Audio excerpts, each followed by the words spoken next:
చాలామందికి ఉన్నట్టు కూడా తెలియని సమస్య టీత్ గ్రైండింగ్. తెలుగులో చెప్పాలంటే పళ్ళు నూరే అలవాటు. శాస్త్రీయ పదాల్లో చెప్పాలంటే బ్రూక్సిజం. మనకు తెలియకుండానే నిద్రలోనే ఇతర సందర్భాల్లో పళ్ళను నూరేస్తూ ఉంటాం. దీనివల్ల మనకు తెలియకుండానే పళ్ళు ఎన్నో సమస్యలను ఎదుర్కొంటూ ఉంటాయి. అసలు ఈ సమస్యకు కారణాలు, పరిష్కార మార్గాలేంటో తెలుసుకుందామా?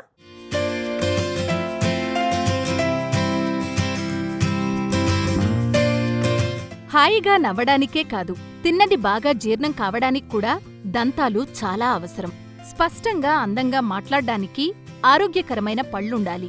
అంతేకాదు, కొన్నిసార్లు ప్రమాదాల నుంచి రక్షించేందుకు కూడా బలమైన దంతాల అవసరం ఎంతో ఉంది. నోటికి ప్రధాన వాకిళ్లుగా ఉండే దంతాలను ఆరోగ్యంగా ఉంచుకుంటే ఎన్నో వ్యాధులకు అడ్డుకట్ట వేయవచ్చు. అలాంటి దంతాలకు మనకు తెలియకుండానే ఎదురయ్యే సమస్య గ్రైండింగ్ టీత్. దంతాలకు అనేక సమస్యలను తెచ్చిపెట్టే ఈ అలవాటు చాలా ప్రమాదకరం. ఇది కూడా గురకలాంటిదే. నిద్రలో ఉన్నప్పుడు మనకు తెలియకుండా పళ్ళు కొరకడం జరుగుతుంది. నిద్రలో పళ్ళు కొరకడం సొంతంగా జరగదు. ఇదో రకమైన దంత సమస్యే. పంటిలో ఉండే ఇతర సమస్యల వల్ల ఈ ఇబ్బంది ఎదురవుతుంది. పళ్ళు కొరికేందుకు దంతాలు గట్టిగా బిగించడం వల్ల పళ్ల మీద పగుళ్లకు దారితీసే ప్రమాదముంది.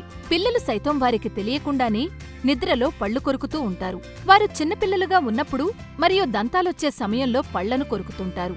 తలనొప్పి, దవడనొప్పి, అలసిపోయిన దంతాల దాడులు మినహాయించి పిల్లల మీద ఈ సమస్య ప్రభావం శాశ్వతంగా ఉండదు. కొంతమంది పిల్లలు పెరిగిన తర్వాత కూడా ఈ సమస్య కొనసాగుతూ ఉంటుంది. దీనివల్ల ఎగువ దిగువ దవడలకు పళ్ళు విచ్చుకోకపోవచ్చు. అంతేకాకుండా ఎలర్జీలు, ఎండోక్రైన్ వ్యాధులకు ఈ సమస్య దారితీస్తుంది. నిద్రలో వచ్చే శబ్దాల ద్వారా మాత్రమే దీన్ని గుర్తించగలం. అందరిలో పళ్ళు పాడైపోవడం 3 కారణాల వల్ల ప్రధానంగా చూస్తుంటాం. ఒకటి, పళ్ళు సగం మందికి పుచ్చిపోయిపోతాయి. మిగిలిన మెజారిటీ పర్సెంట్కి పళ్ళు చిగుర్ల వ్యాధి వల్ల కదిలి ఊడిపోతాయి. కొంత పర్సెంట్లో పళ్ళ అమరిక సరిలేక లేదా పళ్ళు ఎక్కువ కొరుక్కోవడం వల్ల పళ్ళు అరిగిపోయి పళ్ళు పాడైపోతాయి. ఇంకా రేర్ కేసెస్లో యాక్సిడెంట్స్ వల్ల టీత్ పోతాయి. వీటిలో పళ్ళు కొరుక్కోవడం వల్ల అరిగిపోవడం అనేది చాలామందికి అసలు తెలియదు ఈ ప్రాబ్లం ఉందని. ఈ పళ్ళు కొరికే హ్యాబిట్ని బ్రక్సిజం అంటాం. బ్రక్సిజం అంటే వాళ్ళకి తెలియకుండా కొద్దిమంది వాలంటరీగా కొరుకుతారు, కొద్దిమంది ఇన్వాలంటరీగా కొరుకుతారు. వాలంటరీగా కొరికేది కోపం ఎక్కువ వచ్చినప్పుడు పళ్ళు కొరుక్కుంటూ ఉంటారు. కొద్దిమంది స్పోర్ట్స్ ఆటల వాళ్ళు కూడా, ఇప్పుడు బాక్సింగ్, బాస్కెట్బాల్, వీళ్ళంతా కూడా ఫైట్ చేసేటప్పుడు ఎక్కువ పళ్ళు ఎక్కువ కొరుక్కుంటారు. కొరుక్కోవడం వల్ల పైనుండే ఎనామిల్ పోతుంది. ఎనామిల్ ఒకసారి అరిగిపోయిన తర్వాత సెకండ్ లేయర్ ఒక 35 టైమ్స్ ఫాస్ట్గా అరిగిపోతుంది. ఒకసారి ఆ ఎనామిల్ అరిగిపోయిన తర్వాత నెక్స్ట్ లేయర్స్ త్వరగా అరిగిపోతాయి.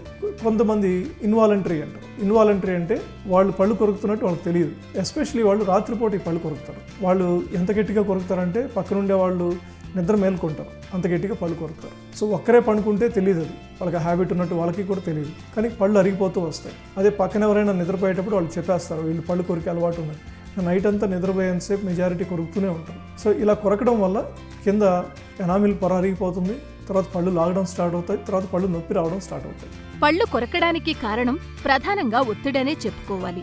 అలాగే వంకర పళ్ళు ఉండడం, ప్రమాదాల్లో పళ్ళు విరిగి ఉండడం లేదా ఒక పన్ను ఊడిపోయి ఉండడం లాంటివి పళ్ళు నూరే సమస్యకు దారితీస్తాయి. ఈ సమస్యను ప్రారంభంలోనే గుర్తించగలిగితే మంచి చికిత్సను అందుకోవడం ఏమంత కష్టం కాదు. ఈ సమస్యకు పరిష్కారం లభించకపోతే పళ్ళు అరిగిపోయి లేదా విరిగిపోయి అనేక ఇతర పంటి సమస్యలను కొనితెచ్చుకున్నవారమవుతాం. ఇలాంటి సమస్య ఒకటుందని తెలిసిన వెంటనే దంతవైద్యుణ్ణి సంప్రదించి ప్రాథమిక చర్యలు తీసుకోవడం తప్పనిసరి. ఈ సమస్య ఉందని తెలిపినప్పుడు వైద్యుడు పళ్లకో గాడ్ను సూచిస్తారు. దీనివల్ల పళ్ళరిగిపోయే ప్రమాదం ఉండదు. సమస్య మరింత తీవ్రమైన సందర్భాల్లో root canal, crown, bridge, implants లేదా పూర్తి కట్టుడు పళ్ళు అవసరమవుతాయి. ఆ తర్వాత ఈ సమస్య ఇబ్బంది పెట్టకుండా మందులు తీసుకోవలసిన అవసరం ఉంటుంది. వీళ్ళకి ప్రధానంగా కారణాలు ఏముంటాయి అంటే, మేజర్ వీటికి కారణం స్ట్రెస్. ఈ స్ట్రెస్ ఉన్నదానికి ఫస్ట్ సైకలాజికల్ కౌన్సిలింగ్ అవసరం. అంటే ఆ రీజన్ ఏంటి స్ట్రెస్కి తెలుసుకొని ఆ స్ట్రెస్ను బ్లాక్ చేయాలి. సెకండ్, ఒక అప్లయన్స్ ఇస్తాం. అప్లయన్స్ అంటే ఒక 3 mm షీట్, రబ్బర్ షీట్ లాగా ఉంటుంది. అక్లూజల్ స్ప్లింట్ అంటాం, నైట్ గార్డ్ అంటాం, ఇవి అది ఇస్తాం. అది ఇచ్చినప్పుడు సాధారణంగా ఈ పళ్ళు కొరికినప్పుడు ఇక్కడ జాయింట్ ఉంటుంది. సాధారణంగా ఈ పళ్ళు కొరికే వాళ్ళలో ఈ జాయింట్ కూడా ఎఫెక్ట్ అవుతుంది. పళ్ళు అరిగిపోవడంతో పాటు జాయింట్ మీద ఎక్సెస్ లోడ్ పడి జాయింట్ నవిలేటప్పుడు టక్ టక్ టక్ సౌండ్ రావడం, తర్వాత నోరు తెరిచినప్పుడు, నోరు మూసినప్పుడు నొప్పి రావడం జరుగుతుంది. చాలామంది ఈ ప్రాబ్లం ఉందని గమనించక తెలియక అలాగే పోస్ట్పోన్ చేస్తూ ఉంటారు. ఇంకా తప్పదన్న పరిస్థితిలో వస్తూ ఉంటారు. ఆ లాస్ట్ వరకు చేస్తే రిజల్ట్ చాలా తక్కువ ఉంటుంది ఏం చేసినా. ఇనిషియల్ స్టేజ్లోనే పళ్ళు అరిగిపోయినప్పుడు, చల్లనీళ్ళు తాగినప్పుడు, లాగినప్పుడు వస్తే ఫస్ట్ అక్లూజల్ స్ప్లింట్ ఇస్తారు. అక్లూజల్ స్ప్లింట్ ఇచ్చినప్పుడు ఎంత కొరికినా ఇంకా పళ్ళు అరగవు. తర్వాత ఈ టీఎం జాయింట్ ఎంత గట్టి కొరికినా కానీ నార్మల్గా అయితే జాయింట్లోకి వెళ్ళి లాక్ అవుతుంది కొరికినప్పుడు. ఈ షీట్ ఇచ్చిన తర్వాత మేము ఎంత షీట్ ఇస్తామో అంత థిక్నెస్ ఈ దగ్గరికి వెళ్తుంది కానీ రెండు టచ్ కావు. ఈ జాయింట్ చిన్న గ్యాప్ ఉంటుంది ఇక్కడ కొరికినప్పుడు.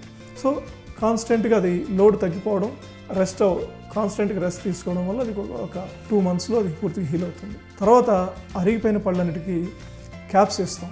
ఒక స్టేజ్ వరకు అరిగి ఉంటే ఓన్లీ ఎనామిల్ మాత్రమే పోయి ఉంటే క్యాప్స్ ఇస్తాం. లేదు కొన్ని ఎక్సెస్ అరిగిపోయి ఉన్నాయి, రూట్ కెనాల్ వరకు ఎక్స్పోజ్ అయి ఉన్నాయి అంటే పాత రోజుల్లో అయితే ఎక్కువ లాగే వాటిని తీసేసేవాళ్ళం. ఇప్పుడు తీసేయకుండా దానికి రూట్ కెనాల్ చేసి క్యాప్ ఇస్తున్నాం. సో అలా టీత్ని ప్రొటెక్ట్ చేసుకోవచ్చు. పళ్ళు నూరే సమస్య నుంచి బయటపడాలంటే ప్రధాన మార్గం ఒత్తిడిని తగ్గించుకోవడమే. ముందుగా ఒత్తిడిని నివారించేందుకు వ్యాయామం, ధ్యానం లాంటివి చేస్తూ ఉండాలి. దాంతోపాటు జీవనశైలిలో మార్పులు కూడా అవసరమే. ఎక్కువగా మానసిక ఇబ్బందులకు గురిచేసే వాటికి దూరంగా ఉంటే మంచిది. అలాగే ధూమపానం, మద్యపానం లాంటి దురలవాట్లు, పొగాకు నమిలే అలవాటు లాంటివి ఉంటే వెంటనే కట్టడి చేయాలి. వీటి వల్ల పంటి నరాలకు ఇబ్బంది కలగవచ్చు. ఫలితంగా రాత్రిళ్లు పళ్ల సమస్యలొచ్చి పళ్ళు కొరికేలా ప్రేరేపించవచ్చు. కెఫీన్ ఎక్కువగా ఉండే కాఫీ తాగకపోవడం, చాక్లెట్ల లాంటివి తీసుకోకపోవడం, కోలా లాంటివి తాగకపోవడం వల్ల ఈ సమస్యను అదుపులో ఉంచుకోవచ్చు.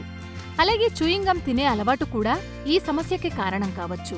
వీటన్నింటినీ దృష్టిలో పెట్టుకుని ఆరోగ్యకరమైన జీవన విధానాన్ని పెంపొందించుకోవడం ద్వారా ఇలాంటి సమస్యలకు ప్రారంభంలోనే చెక్ పెట్టవచ్చు.